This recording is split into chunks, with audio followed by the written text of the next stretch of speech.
ಅನುಷ್ಠಾನ ವಿಚಾರದಲ್ಲಿ ಜಟಾಪಟಿ ನಡೀತಾ ಇದೆ, ವಿರೋಧಗಳಿದ್ದಾವೆ. ಈ ಸಂದರ್ಭದಲ್ಲಿಯೇ ಸಚಿವರಿಬ್ಬರು ಭೇಟಿಯಾಗಿದ್ದು ಗಮನ ಸೆಳೀತಾ ಇದೆ. ಆಹಾರ ಮತ್ತು ನಾಗರಿಕ ಪೂರೈಕೆ ಸಚಿವ ಮುನಿಯಪ್ಪ, ವಸತಿ ಸಚಿವ ಜಮೀರ್ ಇಬ್ಬರು ಕೂಡ ಭೇಟಿಯಾಗಿದ್ದಾರೆ, ಚರ್ಚೆ ಮಾಡ್ತಾ ಇದ್ದಾರೆ. ವರದಿಯನ್ನು ಒಟ್ಟಾಗಿ ಅನುಷ್ಠಾನಗೊಳಿಸಬೇಕು ಅಂತ ಹೇಳಿದ್ರೆ ನಾವು ಒತ್ತಡವನ್ನು ಹಾಕಬೇಕು ಅನ್ನೋದು ಇಂಗಿತ ಆಗಿದೆ. ಜಾತಿ ಗಣತಿ ವರದಿಗೆ ಒಟ್ಟಾಗಿ ಆಗ್ರಹಿಸಬೇಕು ಅಂತ ಚರ್ಚೆ ನಡೆದಿದೆ. ಸಂಪುಟ ಸಭೆಯ ವೇಳೆ ಒಟ್ಟಾಗೋಣ ಅಂತ ಹೇಳಿ ಅಹಿಂದ ಸಮುದಾಯದ ಮುಖಂಡರು ಎಲ್ಲರೂ ಒಟ್ಟಾದರೆ ಗೆಲುವು ಖಂಡಿತವಾಗಿ ಇದ್ದೇ ಇರುತ್ತೆ ಅಂತ ಹೇಳಿ, ನೀವು ಹಿರಿಯರಿದ್ದೀರಿ, ಮೊದಲು ಧ್ವನಿ ಎತ್ತಿ ಅಂತ ಹೇಳಿದ್ದಾರಂತೆ. ನಾವು ಸಂಪೂರ್ಣವಾಗಿ ಸಪೋರ್ಟ್ ಮಾಡ್ತೇವೆ ಸಚಿವ ಮುನಿಯಪ್ಪಗೆ ಜಮೀರ್ ಅಹ್ಮದ್ ಸಲಹೆ ಕೊಟ್ಟಿದ್ದಾರಂತೆ.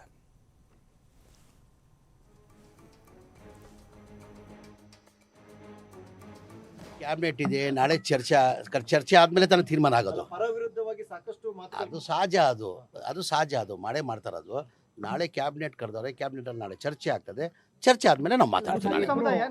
ಕೂಡ ದೊಡ್ಡ ದೊಡ್ಡ ಸಮುದಾಯಗಳ ನಾಯಕರು ಇಬ್ರು ಕೂಡ ಈಗ ಬಸ್ಸು ನಾಳೆ ಚರ್ಚೆ ಆಗ್ತದೆ, ಚರ್ಚೆ ಆದ್ಮೇಲೆ ತಾನೇ ಮಾತಾಡಬೇಕು.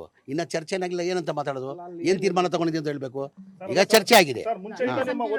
ಸರ್, ಜನಸಂಖ್ಯೆಗೆ ಅನುಗುಣವಾಗಿ ತಮ್ಮ ಸಮುದಾಯಕ್ಕೆ ರಾಜಕೀಯವಾಗಿ ಪ್ರಾತಿನಿಧ್ಯ ಸಿಗ್ತಾ ಇಲ್ಲ ಅನ್ನೋ ಅಸಮಾಧಾನ ಇತ್ತು.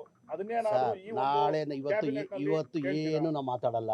ನಾಳೆ ಚರ್ಚೆ ಇದೆ, ಚರ್ಚೆ ಆದ್ಮೇಲೆ ನಾಳೆ ಮಾಧ್ಯಮ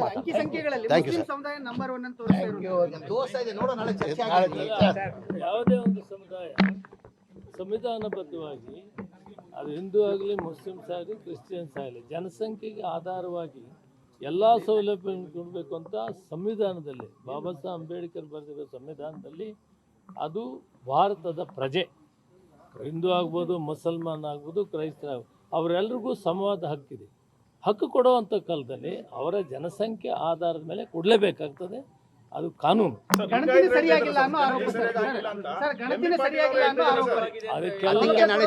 ಅದಕ್ಕೆಲ್ಲ ನಾಳೆ